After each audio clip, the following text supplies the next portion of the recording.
গুৰুসকল, মই আজি এটা কথা ইয়াত কৈ যাব বুলি স্পষ্ট হবে যে আজিৰ তাৰিখ নহয়, আজি আচলতে ইয়াত বিস্ফোৰণ ঘটিছে।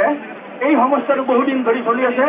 গতিকে এই সমস্যাটো মই সদৌ অসম কৰ্মচাৰী পৰিষদৰ মঞ্চত অতি সজোৰে উত্থাপন কৰিম আৰু আপোনালোকৰ সুৰক্ষিত ভৱিষ্যতৰ স্বাৰ্থত পৰৱৰ্তী সময়ত যিবোৰ কাৰ্যসূচী গ্ৰহণ কৰিব, এই কাৰ্যসূচীসমূহত সদৌ অসম মধ্য ইংৰাজী শিক্ষক সংস্থাৰ পূৰ্ণ সহযোগিতা থাকিব।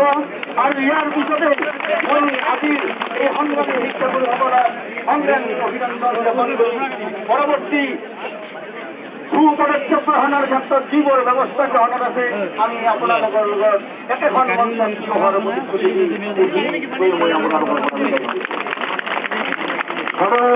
আমাৰ সদৌ অসম আধুনিক শিক্ষক সমাজৰ উপদেষ্টা আমাৰ এই আছে কাকতি আছে, কাকতি মই দুখনো ক'বলৈ কৈছোঁ আৰু লগতে আমাৰ ডিচিপ্লিনাৰ ডাঙৰীয়া আছে।